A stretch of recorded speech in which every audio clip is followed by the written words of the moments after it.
Hey, y'all. Welcome to CrossPolitic One-on-One with the Waterboy. It's good to be with you. This show is about guests that I like, people I like to interview, and Toby and Knox can't tell me what to do. So if you listen to CrossPolitic because you care about seeing Christ's lordship over area of life, don't you?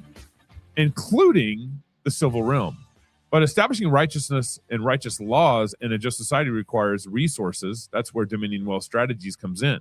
They're not just here to help you survive in a broken system. They're here to help you reform it. Dominion Wealth's mission is to equip Christians with financial strategies that align with biblical principles so that Christian wealth can be built, protected, and used in the furthering of the kingdom of God.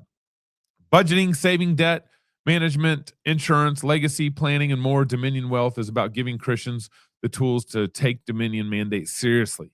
The push to establish righteous laws doesn't just need voices. It requires money, resources, businesses, and families committed to active multi-generational faithfulness and empowering of individuals like you to give generously from a position of security and strength. Too many people are trying to pour from an empty cup, but Dominion will ensure yours runneth over. Ooh, little Psalm 23 there. Christ will reign and every knee will bow. Let's prepare for the future together and build one of the means to make it happen. Book your free consultation at reformed.money. Man, that URL alone is awesome. Reformed.money today. From baptism to burial, Dominion's got you covered. So book your free consultation at reformed.money today and make sure, of course, you tell them CrossPolitic sent you. If giving is important to you, here's a workplace where your heart will feel at home. Story Real Estate. They aren't just about selling and buying homes. It's about abundant giving, building legacy, and doing things together. Feel a connection? Trust me, you're not alone. Find your place on the Story Real Estate team. Go to Story Real Estate, click menu, and then join our team to apply. Go to storyrealestate.com, storyrealestate.com, click menu, join our team, and apply. They would love to talk to you and hire you. All right. So my guest today is Chris Stadler. Chris Stadler, the goal of marketing is to win hearts and minds. The problem, nobody has a creative strategy process that gives reliable results. It's kind of a shotgun approach, huh? Chris Stadler first noticed this problem 25 years ago as a copywriter. He studied the creative process with some of the best, writing a thesis on creativity.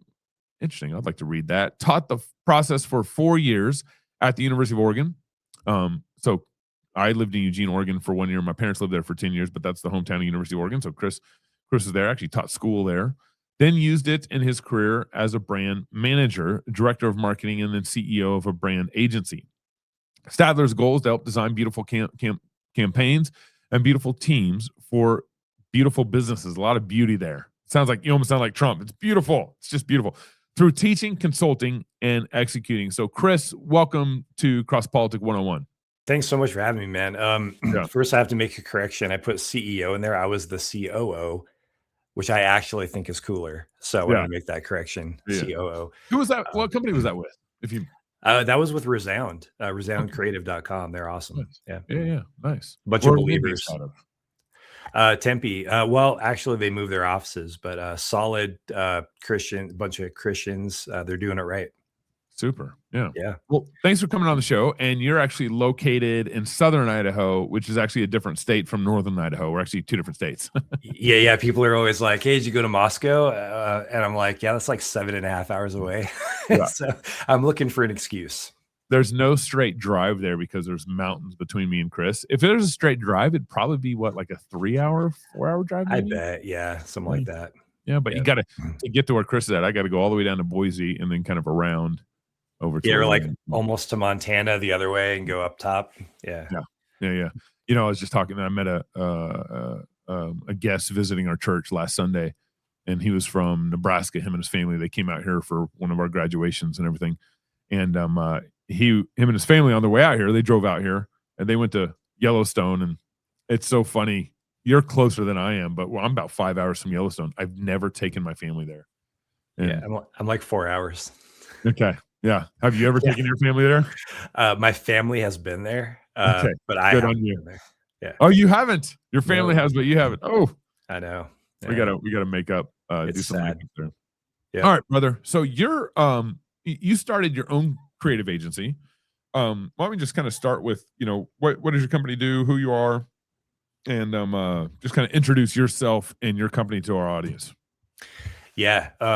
So my idea is that, businesses and churches, as we apply this to the bigger Dominion mandate, should use a creative strategy process like this one, like the one I teach, and the one that's the backbone of my business, because it gives you an organized, disciplined way to change hearts and minds. Everybody thinks this is a black box. I don't know how to hire marketers.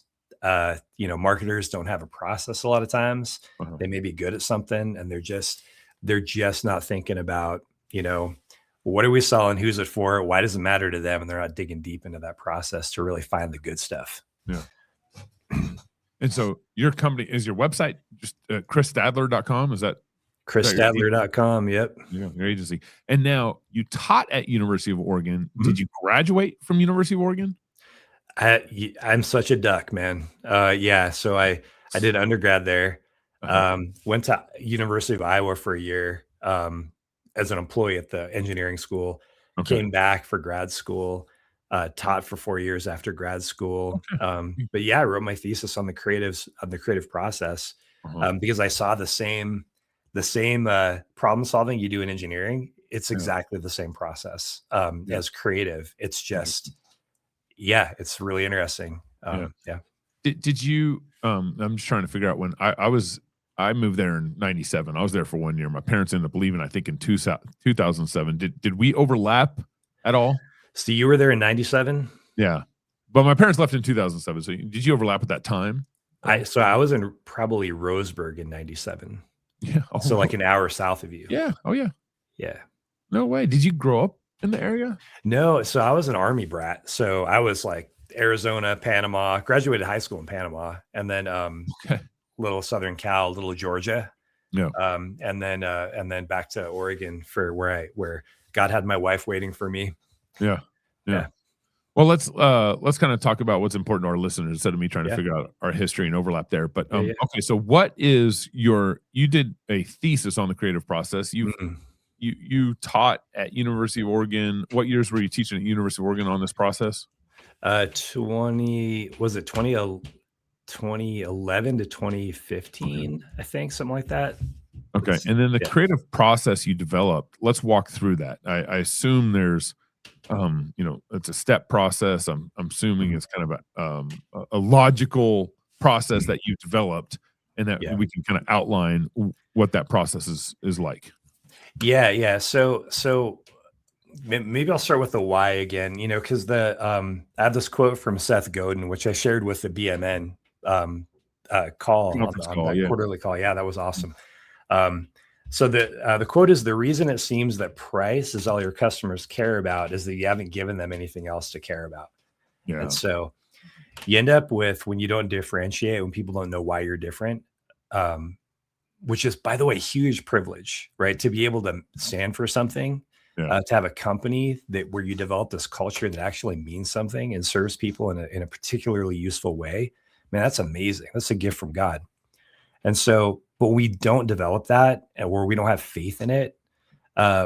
We end up getting clients who are just, they don't care, man. They're price shoppers. They're late to pay if they pay at all.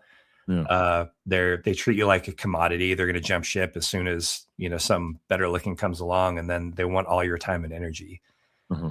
And so what we're looking for is a way, big companies have that same issue, the same problem these small companies are facing. It's the same problem. And so, it's different budgets, a bigger budget. Nike has a bigger budget, than your company probably. But if nobody knows why they should be paying more, they're just going to go with the lowest. So what happens if you really think about this, and if you decide you want to mean something, then your leads come through a lot cleaner because they know why they're calling you. Yeah. The sales cycle shortened, which is cool because it's something you can measure. But it also brings in cash quicker, and better relationships, and you can charge more because you start to notice your best clients are not questioning their invoices. Right. And so you're saying start off with understanding your own product, your own services, what you do, and as it relates to differentiation in the market. Yeah. So if you want to talk about what's the process to get there is the first thing you do is you do a positioning analysis, because what you're saying is, how do we match up, right? I mean, everybody should want to know that. How do I match up as a company? But once you understand that, you start coming up with some interesting things like EOS, right? The entrepreneurial operating system. They have their 3 uniques. Yeah. This is kind of like that, right? You're starting there. What's real about us? What's the truth? And then you say, okay, well, who cares? And that's the second step. And that's your persona, or ICP, as they're calling it nowadays. But you're developing that person, that understanding ICP, of that what person. does ICP stand for? Yeah. Ideal client persona. Yeah. They call it now. So that's kind of the new way of saying it, but it's been around forever. Yeah. Right. And then the third thing you want to say is, well, why the heck do they care, man? Why do they care about what we do? But if you can answer those questions, now you're poised. Now you have, what are we selling? Who's it for? And why the heck do they care? And now you can talk about that. And you don't have to guess at the message. You don't want to follow everyone else. Oh, we've been in business for 20 years or whatever. Nobody, unless that solves a problem, they don't care, right? No. And so you're figuring that out. And most people skip that and they jump straight to, well, let's go on social media. And what do we say? I'm a plumber. I don't know. I'm reliable. Quality, service, and price, whatever. Yeah. Nobody believes that because they hear it all the time. Yeah. And so after you kind of understand like your differentiations, like what's next? What are you thinking from there? So that's where it gets really fun, because if part of that audience persona, that ICP process develops your understanding of what's their problem. Like, what are they really dealing with? I mean, it shows a real, it's that servant's heart coming out, right? You're saying, okay, here's who we are. Here's why we're different. But then who can we help? You develop that understanding of who they are, sometimes through research. Sometimes you just start with a working hypothesis based on what the team knows and thinks right now. Right. But you're just saying, like, hey, their problems are these. These are the things that are keeping them up at night. These are the issues they're facing. And now you just match that up with your 3 uniques or your strengths. And now you have something, a promise you can make that's going to be real and that's really going to help them. Yeah. Where have you seen this? Like, it's so funny to me that, I mean, I see the temptation. Like you develop a product, you develop a strategy, you develop a consulting process, whatever. And then, but you never, and you just go full speed ahead and you never really get that customer feedback loop. And so it might work for a little bit, the product, the consulting, whatever, it might work for a little bit, but then it's always going to crash and burn because you really aren't doing this. You really aren't trying to figure out what the market needs or what they want. Yeah. Where have you seen some disasters like this unfold? Yeah. I mean, so first of all, let me tell you why I got really inspired, or the latest inspiration was the Business Makers Network conference down in Dallas. And so I remember that guy, Brett Craig. Yeah, he was fantastic. He was all right. Yeah. His talk will be in our Fight Laugh East Club portal, hopefully by the end of today or by the end of next week. Sometime next week. So it'll be in there for club members to see. And it'll be in our Business Makers Network portal too. So. Man, I hope you link that from this if it's possible. So what happened there was, Brett showed a bunch of stuff he did for Taco Bell, XXXY Athletics, Red Balloon, and a couple other ones, right? There are a couple other ones. Call it Dr. Pepper Fanville. He's the guy who created Dr. Pepper Fanville, and I believe Dr. Pepper maybe this last year, I think, topped Coke this last year. I think. Don't quote me on that, but he developed the Fanville, which is huge for Dr. Pepper. Yeah. Well, what happened was, it was cool because we saw all those things, and now I'm like, I don't have to like convince people to differentiate. They just saw it at the conference, and I'm talking to all these guys, and I'm like, hey, you want to read some books? Like, I taught this at the University of Oregon. Our students went off to work for. I'd be shocked if Brett doesn't know some of my former students, somewhere along the line, because they all went to work for these agencies. And so I'm just like, hey, this process is the same for that, for those pieces as they are for a small business, right? We're just forgetting to go through the whole process and organize it. And what happens is that business owners, a lot of times they don't know that this process can be logical. And so they don't know there's a process at the middle of it that is this meeting point between them and their marketer or their agency. Yeah. And so they're like, well, you're the marketer. I'll just take your word for it, I guess. Right. Yeah. And then results don't come in, and now there's fast enough. And now there's not even a way to say, okay, well, why did you make this decision? Because then the marketer gets all defensive because they just don't have a process. It's unfair to them. It's unfair to the company. And so this gives you a place for all those things. So now if the CFO should be able to understand the marketing strategy and be able to ask questions about it. Right. The arch enemy of the marketer. Right. Yeah. So budget. Yeah. Right. And so, but if they can see the logic, and if they can say, well, why did you choose this audience? And then that marketer can say, hey, great question.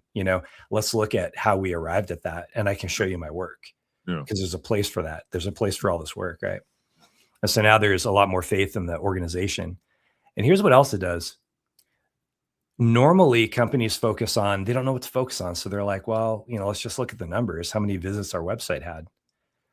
But what's more important, whether they like you and trust you, and whether you're winning hearts and minds, or whether you're getting those visits to the website. Sometimes a lot of visits doesn't help you because you're focused on a particular audience. So, and so if you're focused on that, you're never gonna really understand, like, but what do we stand for, and what do we really want to be? What makes me proud of our company? Yeah. So this process gives you that justification to think about, what is it? Who's it for? Why does it matter? Where are we going to put it? What message is going to help them to think and feel the way they need to think and feel in order to engage with us? And then how do you measure it? And that's the whole process right there. I think your original question is what happens when this doesn't. Yeah. Goes south. Well, I mean, how it goes south is that you end up looking just like everyone else, and you spend a whole bunch of money on media. And as soon as you stop spending money on media, your marketing results go back down to zero because you're not building meaning, you're not building brand. But when you do this process, you're winning hearts and minds. And so you're spending money, you're getting visibility, and you stop spending money, but it doesn't go down to zero anymore because you're building, And so you start spending money again, and it's a little more like this rather than just like all the way down to the bottom. And I should make a curve like that and just show it, Well, I was going to say, do you, so walk us through this process. Do you have a name for the process? What, and I'm sure you have some graphs that we could maybe, link to, for our show notes afterwards. Yeah. I'll send you some pictures. I'm prone to draw pictures for people. So, but it really comes down to planning, execution, and measurement. And so the taking it from the top, once again, how do we match up? Right. How do we match up? That's what are we selling? How do we match up? And this is on the planning side. On the planning side. Yeah. And so, and that's your positioning, figure out positioning. And do you want me to talk about the process briefly, or do you want me to just go through that? Okay. So the process for that position and I'm teaching a class right now online. If anyone would sign up for it, but I'm already into it. Where do they go sign up for that class? So I sent you a link, and then I sent a coupon code as well in there. Yeah. So we're into the class, but it's cool because it's a bunch of people get together and we get to do it live, right? They get to ask questions, office hours, and everything. So it's a lot of fun. Great group. So positioning analysis, what you're doing is you take your top 5 to 7 competitors, and you look at their website and like two social media platforms, and you look at their messaging and you say, okay, how are they convincing? Are they very convincing about their claims? What's their strategy? Who does it look like they're going after? And then what's the quality of their work? And so I did one positioning analysis for it's a BPO. It's like a big call center outsourcing. So like they had Nike, but when Nike overrun, their call center gets too many calls, then they outsource to this BPO. Okay. And so, but they also wanted to be in pharma and healthcare. And so I did I went through and I looked at a bunch of their competitors, and I was like, hey, pharma, there are these 2 competitors who are super sophisticated in pharma. Yeah. And I would not spend the money to go up against them right now. It's just, unless you want to spend a whole bunch of money to catch up and then start, competing, they're Right. so sophisticated. They're showing their thought leadership. Just don't, right? Mhm. And so that was a really good example of how do you match up? And I said, here's where you do match up, right? Yep. And I pointed out some things. Predictive analytics is one of the ways they really match up well, and their feedback from their clients like Nike and these other Mhm. back that up as well. And so now what I'm saying is, it's like the art of war. How do you concentrate your resources and where do you put them, right? Yeah. So that's this first step. You go through those competitors, and then you come out with recommendations from each one.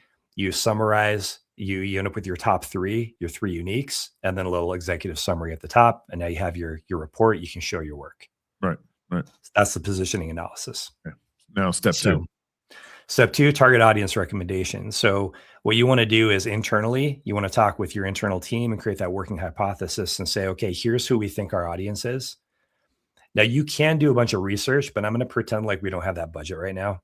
Yeah. So you create that internal hypothesis, working hypothesis, and then you, so demographics, psychographics, you want to know their problems, and then you want to write a profile like a Meet Maria, which is like Joe is a IT professional, and he's running into these. Here's his life, right? Yeah. And so the copywriter knows who they're talking to.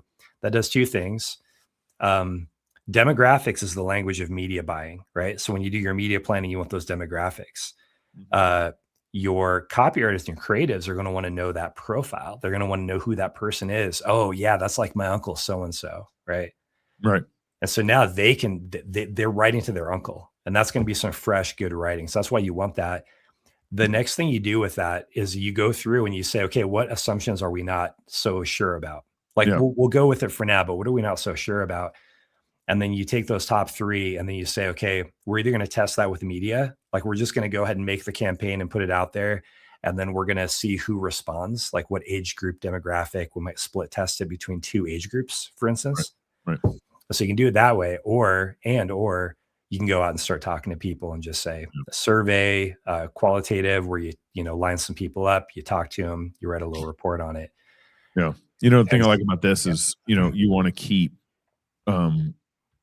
how you make decisions kind of as objective as possible. There's nothing wrong. There's good gut decisions. There's good instincts. You don't want to discount any of that. We have, so for CrossPolitic, we went through this exercise a number of years ago with a friend, and we call our guy Sam. who's our Sam? And basically we kind of define Sam as the bell curve of our audience. Sam is kind of the bulk of the bell curve of our audience. He's 25 to 45 years old, married, just kind of waking up to the condition of America, waking up to how important it is to be a father and to be a husband and to raise his kids in all the fear of the Lord. So that was Sam. And everything. We still refer to Sam on our set to this day, but what it does is kind of it makes things objective of who you're serving, versus just based off gut and feeling, which I don't want to discount because the instincts in the business world are very important, but making things objective is really good. Well, the cool thing about the instincts is you do your work. You do it methodologically like this. Everybody gets to understand it, and then if we're going to jump down steps to the measurement, let's say you're running the campaign, the measurement comes in and you're like, hey, it's not performing how we want, or what opportunities do we have, right? And so a good marketer with experience is going to say, okay, a lot of times when this happens in this kind of industry, it's because of this. Let's tune this up, or let's get together and brainstorm a little bit how we're going to solve this problem, because I think it's right here. Mm-hmm. And so that's where the instinct comes in. But the instinct is not like, it's not like Bud Light where you show up and you're like, I don't know. I don't want to be insulting about this lady, but she shows up and it sounds like she hates her customers, right? Yeah. So she comes in with all kinds of baggage, and then Bud Light ends up losing a lot of money because she didn't go through this process, work with the leadership of the company and say, hey, is this sane? Or am I just like fresh out of college and like, thinking crazy? You're referring to the Mulvaney campaign, I assume, with Bud Light. Maybe. Jaguar. I don't know. They're all the same. Yeah. All right. So kind of What's the? It sounds like this is a 3-step process. What's the last step here? Okay. So the last step is, well, then why do they care? And what that really is it's a 1 to 2 page creative brief. And the creative brief just solidifies everything, and it becomes usable by the creatives, the media planners. And what it does says, what is it we're selling? Who's it for? Why does it matter? And then there's a single most important idea that's at the top. There might even be a why should they believe it? Like if it's a special kind of thing where it's like we're making some kind of offer that they haven't heard before, and they're like, yeah, I'm not sure about that. If we anticipate that, we'll also have that why should they believe it there. Yeah. The cool thing about that, though, the really important thing is that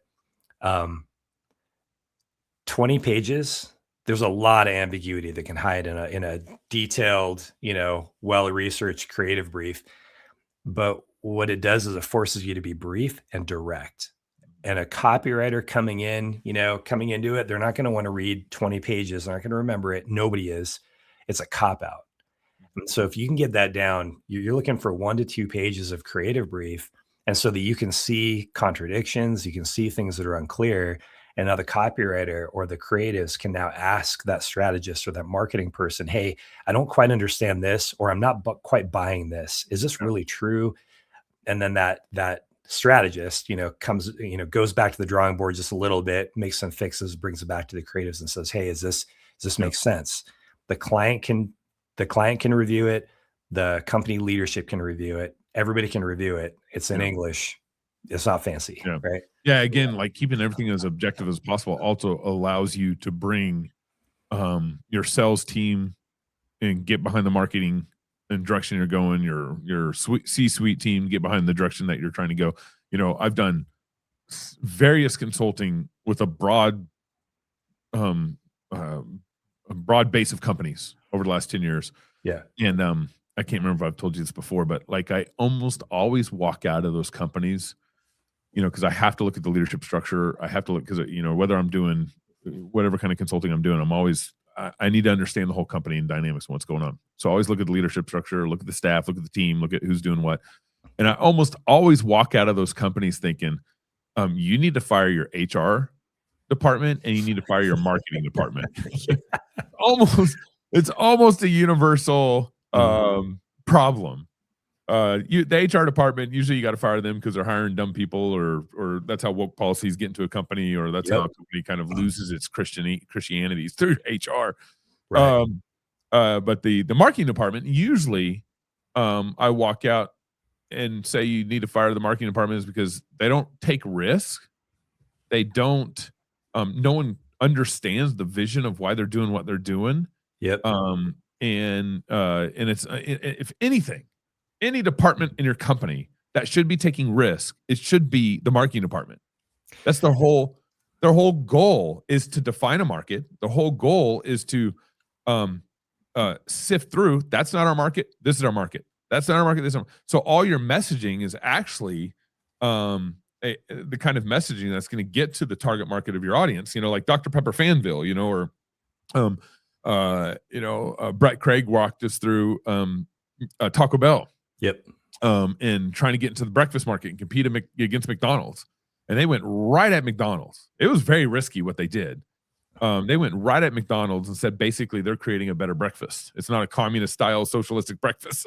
Right. Basically was their funny messaging with McDonald's. Great concept. Yeah. Yeah. Really good concept. So all that to say is like being able to objectively lay out how you're thinking about your brand, your products, your services from the marketing department is super healthy for the rest of the company to be able to get behind and understand what's going on. And like you said, especially for the CFO. Yeah. And, you talk about risk, and it's like, it's way less risky when you've done your homework, when you've lined up these things that everybody else, they're like, whoa, how'd you come up with this? And it's like, well, we have a whole process. Yeah. And so when the creatives actually got the brief, now they know who they're talking to and they know the exact message. Now they can have some fun with it. Right. And that gets us into the creative process, but we don't have time for that probably. Yeah. No. So who have you kind of name some companies that you've worked with over the years? I know you already named one that you worked for. Who have you worked with over the years? Yeah. So as a contractor on my own, Disney parks, That was fun. We did some stuff for, I did some research on Hispanic, connecting with Hispanic, getting more families. They're very family oriented. So making that appealing to them. GE, we did, so we're with GE on some innovation projects. It's called GE Fuse, and that was with Local Motors. And then Cannondale, I wrote a brief for Cannondale, which was super interesting. I'm almost using it as a case study of what not to do. Okay. But yeah, I have a whole little case study on that. And then yeah, I think those are some of the bigger ones. I've worked on a few things doing different things like research for Quora, the online online, the Quora. And so yeah, I think those are most of the big ones. Interesting. Yeah, very good. Your website is Chris Stadler, Stadler, chrisstadler.com, chrisstadler.com. And you're also part of Business Makers Network. Thank you for being part of that. Yep. And if you guys haven't joined, you should join. And then you live down in Southern Idaho, wife and kids. I can't remember what you got going on down there. My beautiful wife, Shauna. We have 2 kids adopted, awesome kids, and a couple of dogs. Nice. Well, Thank you, Chris, for joining CrossPolitic, man. If you guys want to reach out, how can people reach out to you? Go to the website. You can go to the website. You can email me at cstadler@chrisstadler.com. All right. chrisstadler.com. Thank you for joining us, you guys. Make sure you guys come and go to fightlaughfeast.com to sign up for a conference that's happening this October 1st through the 3rd in Franklin, Tennessee. We're very excited about it. It's developing. We got, we're almost halfway sold out. So make sure you guys sign up now. You got months left to sign up. Plenty of time. Don't freak out. But early bird pricing ends July 1st. So make sure you go to fightlaughfeast.com to sign up. We'll have a pre-business maker summit out there. We'll have a church leadership luncheon, business luncheon, other stuff coming around. So make sure you guys pay attention to fightlaughfeast.com. Until next week, love God with all your heart, soul, mind, and strength. Love your neighbor as yourself. Go fight, laugh, and feast. This is One-on-One with the Waterboy.